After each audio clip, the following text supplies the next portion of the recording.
Hi guys, எல்லாருக்கும் வணக்கம். So இந்த வீடியோவில் நம்ம என்ன பார்க்க போகிறோம் அப்படின்னு பார்த்தீங்கன்னா, வரக்கூடிய அப்கமிங் கவர்மெண்ட் எக்ஸாம்ஸில் எஸ்பெஷலி குரூப் 2A குரூப் 4ல் நிச்சயமாக இந்த கரண்ட் அஃபேர்ஸ் ஜிகே கொஷின் வந்து நிச்சயமாக கேட்கறதுக்கான வாய்ப்புகள் இருக்குது. இது சம்மந்தப்பட்ட கேள்விகளும் வரதுக்கான வாய்ப்புகள் நிறையவே இருக்குது.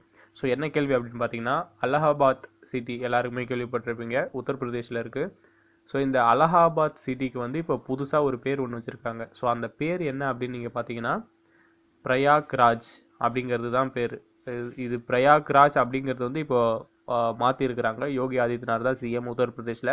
ஸோ உத்தரப்பிரதேஷில் அலகாபாத்துங்கிற ஒரு சிட்டி இருந்தது, பெரிய சிட்டி. ஸோ அந்த சிட்டியோட பேரை பிரயாக்ராஜ் அப்படின்னு மாற்றிருக்கிறாங்க. ஸோ இதுக்கு பல ரீசன்ஸ் சொல்கிறாங்க. என்ன அப்படின்னு பார்த்தீங்கன்னா, அலகாபாத் இது வந்து இனிஷியலாக முஸ்லீம் அவங்க ரூல் பண்ண பீரியடில் அக்பருங்கிறவங்க நேம் வச்சுருக்கிறாங்க. அல்லாஹபத் அப்படிங்கிறது தான் வந்து அது அப்படி மாற்றிருந்தாங்க. ஸோ அல்லாஹ் அப்படிங்கிறது அவங்களுடைய இது குறிக்கிறதுனால அல்லாஹபத் அப்படிங்கிற மாதிரி இருந்தது. ஸோ இப்போ வந்து என்ன அப்படின்னா, யோகி ஆதித்யநாத் அங்கே இருக்கிறதுனால ஆப்வியஸாக இந்த நேமை வந்து நம்ம வந்து ஏன் பிரயாக்ராஜ் அப்படிங்கிறத மாற்றலாம். பிரயாக்ராஜுங்கிறதுக்கும் வந்து சில காரணங்கள் சொல்கிறாங்க. இந்த 3 நதிகள்லாம் வந்து ஒன்றாக இணையிறதுனால அது ஒரு ரீசனாக சொல்கிறாங்க. ஸோ இந்த ரீசன்றது எக்ஸாக்டாக என்னங்கிறது நமக்கு தெரிஞ்சுக்க வேண்டிய அவசியம் இருக்கா இல்லையாங்கிறது அது ஒவ்வொரு இண்டிவிஜுவலை பொறுத்து தான் அவங்க வரலாறு ஹிஸ்ட்ரி என்னங்கிறத நீங்கள் பார்க்க போகிறீங்க.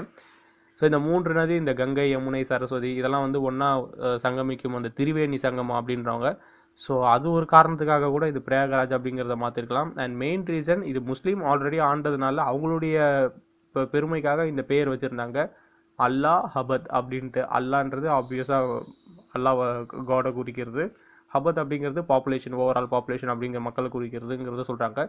அண்ட் இன்னும் பல காரணங்களும் இதுக்காக சொல்லிக்கிட்டு இருக்கிறாங்க. இதுக்கு முன்னாடி பிரிட்டிஷ் ஆண்டாங்க அப்படின்னு. அதனால தான் வந்து இப்போ நம்ம தான் இந்தியா தானே இருந்துகிட்டு இருக்கோம். ஸோ நம்மளுடைய மண் சார்ந்த பேர், அது ஆப்வியஸான ரீசனான பேர் என்னவோ அதை வைக்கணும் அப்படிங்கிற ஒரு காரணம் சொல்கிறாங்க. எலெக்ஷனுக்காக வைக்கிறாங்க பேர் அப்படிங்கிறாங்க. இது என்னவோ நமக்கு தெரிய வேண்டியது, அலகாபாத் சிட்டிக்கு புதுசாக பேர் வச்சுருக்கிறாங்க. அந்த பேர் என்னென்னா பிரயாக்ராஜ். ஸோ சிம்பிளாக ஞாபகம் வச்சுக்கிங்கன்னா பிரகாஷ்ராஜை ஞாபகம் வச்சுக்கோங்க, பிரயாக்ராஜ். ஓகேங்களா? So thank you so much.